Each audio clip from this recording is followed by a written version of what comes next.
I'm in Summerland, BC at What the Fungus, which is an awesome small scale mushroom operation. Gonna chat with my buddy Brian Callow, and I want to just promote his work because Brian is doing incredible stuff, and he's actually YouTubing now. Been inspired by me. He's got a channel. I'll have all of his links below. Brian is also teaching workshops now, and I just think Brian's got so much good information to share, and I want to share it with you guys because there's a lot of innovation in this sector, in small scale farming in general, but particularly what Brian's doing, and he is a real innovator in this space, so I want to promote and share his work. So I'm going to chat with Brian. He's going to give us a little tour of what's going on right now.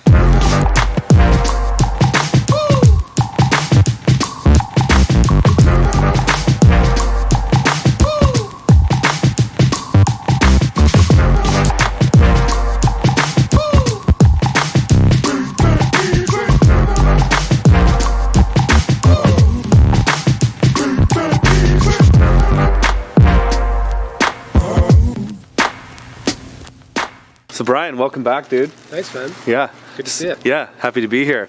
So what are you guys up to today? Or these days, what's going on? We're just getting the farm ready, really. Yeah. We're actually about a month ahead of last year, even though it's been really cold. So definitely a good start to the season, and we're just getting stuff started and focusing on efficiencies right now and kind of getting the farm working the way it should. That's what this year is all about. Yeah. And have you expanded some pads? Is there some different? Yeah, I'll show you. This was just part of our. We took on an investor last year for an expansion. Yeah. And we added this lab, those two greenhouses. Okay. But we also added 2 more pads. Oh, these. Okay. So are you going to put tents on those ones too? Well, that was the intention. But I've been working on a lot of different efficiencies, and with that, we're actually increasing production in our greenhouses now. Yeah. So we actually don't even have enough space in our 2 labs to even to support that. This. Yeah. Right. And right. I'll show you that. Maybe we'll head into the greenhouse. Yeah. Totally. We're only doing about 350, 400 blocks in the greenhouse, and now we're up to about 800. Yeah. So we're actually, each greenhouse is more productive now. So for us, we're going to probably put up another lab at the end of this year.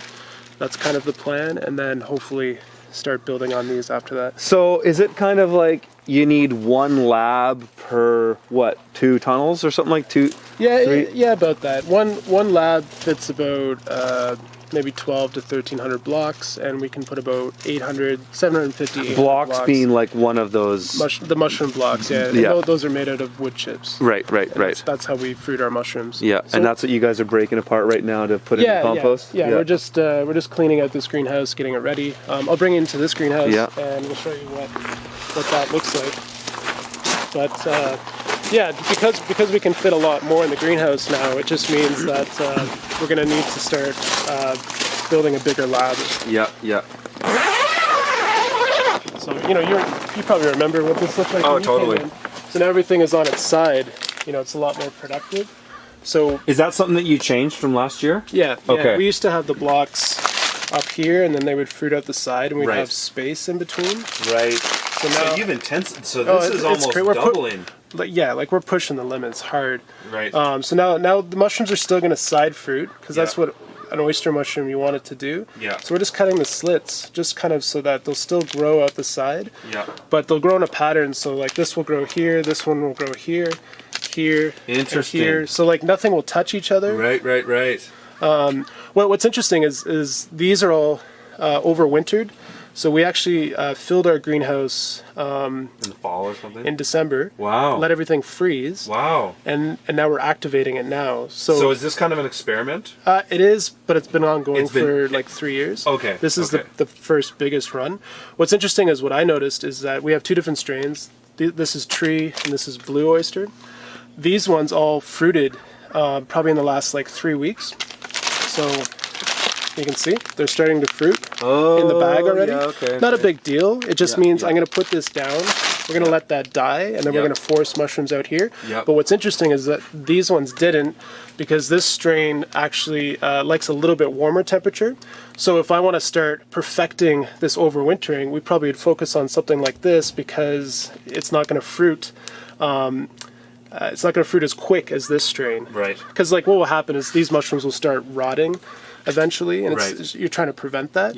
But either way, we're going to get a crop out of this. And what's cool is we just filled the greenhouse with what was left, and now we can jumpstart our season. Killer. And we still have stuff that's growing out, and we'll have a good year because. So it's interesting that your overwintering is almost the same thing I do. Like I'll do it with spinach and kale. Exactly. And it gets me that boost in the early spring.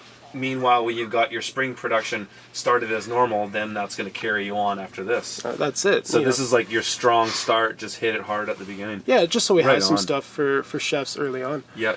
I'll show you in the lab what we do have started. We've been working on that since February 26th. Okay. So that's what we have so far. Cool. What are you going to pull out of this greenhouse? What, 700 pounds, you said? We'll get about 700 pounds out of this greenhouse in 6 weeks. Damn. Yeah. What's your average price per pound to sell that at? Average is $10. So all this is $8, but we're moving into $10 and $12. So that's basically $7,000 to $8,000 of mushrooms in that greenhouse. Yeah, over about 6 weeks. Fantastic. So we'll definitely do a few months this year over 25,000. Damn. Yeah, right on. We're just at the beginning of really kind of the business is starting to come together now. Yeah. Right on. Yeah. So, Brian, what are you going to be doing on your YouTube channel? What are your plans of that?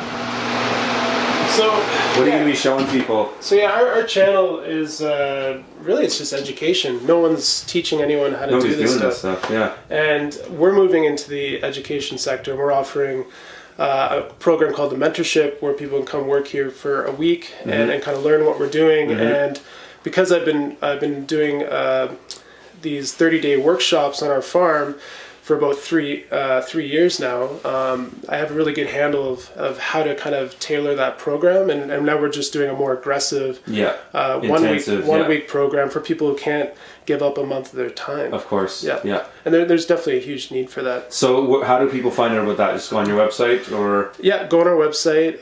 Definitely on our YouTube channel. We're talking about it all the time. Okay, right and it's just a huge opportunity for someone maybe that has started growing mushrooms, but they're looking for some tough answers, and they want to just kind of bring their business up to the next level. Yeah. And you've also been doing some consulting for people over the winter as well, right? Yeah. That's because of you. It's been it's been awesome, and honestly, it's been a great experience. The more I talk about this business, just the better I am. Absolutely, it's awesome. The better you get at it. So we have everything in here. This is over the last 3 weeks.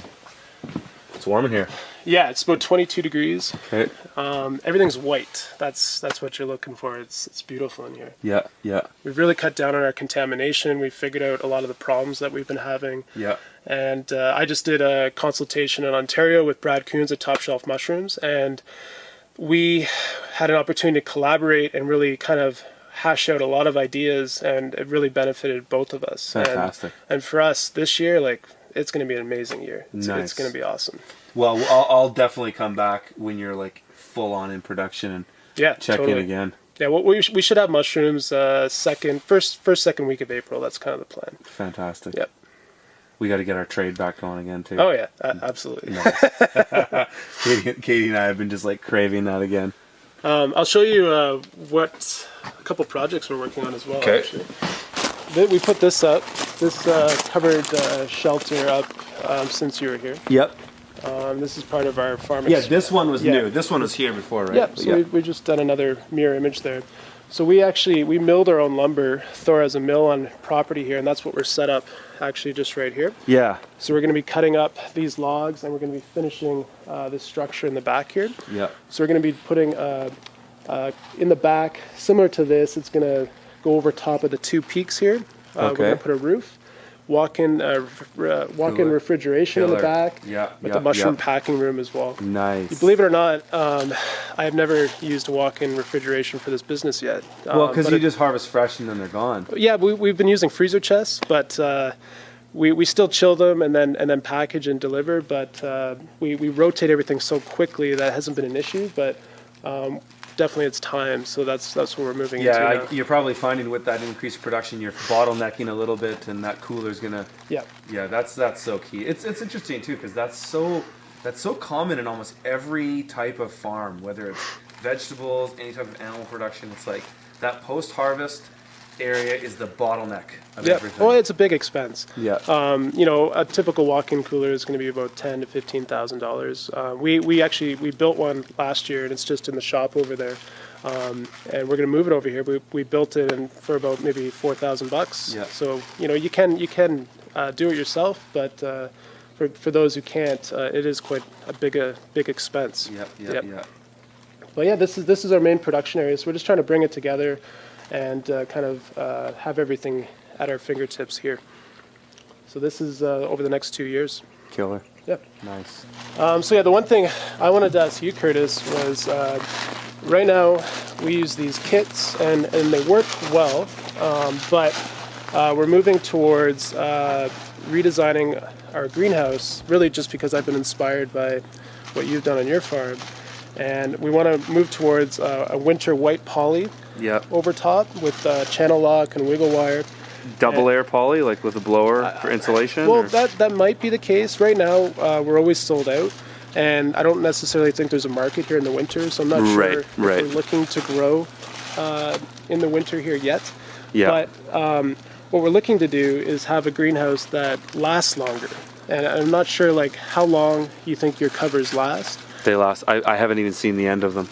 So with these, my poly, I've had some of my greenhouses on 7 years already. That's amazing. And they're still going. Yeah. With these covers, the plastic will start flaking off over time, and they have about a 3-year life. Oh wow. Okay. But they're cheap to replace. It's about $400 to get a new door on either end and a new cover. Right. But I think for long term, greenhouse poly would even be cheaper. Yep. To do that. Yep. Yeah. And we're even thinking about framing in the sides, either with metal or wood, and maybe actually using coroplast, and to get like a UV protected coroplast that will maybe give us a little bit more protection from the sun, because the sides don't have the shade cloth over top, so if there's any mushrooms growing near the doors, they can get exposed to the sun. Right. So yeah, that's kind of what we're headed towards. I wasn't sure about maybe some suppliers that I should be looking for poly anyways. CY Growers in Lower Mainland is the cheapest around. And you could build almost a traditional greenhouse end wall and have it semi-permanent. Yep. You could do that actually if you wanted to keep that intact, you could just make that out of polycarbonate. And then those would last forever. Yep. And then you could just do the rest in greenhouse poly, and that would do. I think that would do everything you needed to do. I think that's what it's about. Because the shade cloth, the shade cloth is also going to reduce it's going to make the longevity. It's going to make them last longer, basically. So if you did just standard greenhouse poly, you'd get a lot more time on it. Yeah, and it's really just about having something that lasts. That it doesn't really matter how much it costs. It's about just having something that works really well. That's it. Yeah. So that's kind of where we're headed. It's appropriate technology. I was going to do it now, but I'm running out of time, so I've just bought 2 replacement covers. Just to get up and going now. Yeah, that's all that's important right now. But I'm starting to think about the design, and that's something we're probably going to start changing next year. Yeah, or that's a project for the fall or winter when you wrap up, and then exactly. Yeah. So, anyways, I just wanted to that was one of the things I wanted to talk to you about. Yeah. Why not? You're coming here, right? Yeah, I'm here. Awesome. Yeah. Anyways, cool. That's about it, I guess. Awesome stuff, dude. Well, thanks for joining us, Brian. I'll leave all your info below, and I would encourage everybody to subscribe to Brian's channel and check his shit out, because you're gonna get more or less what I do with this awesome mushroom operation. Awesome. All right, brother. We'll talk to you soon. Thanks, Chris.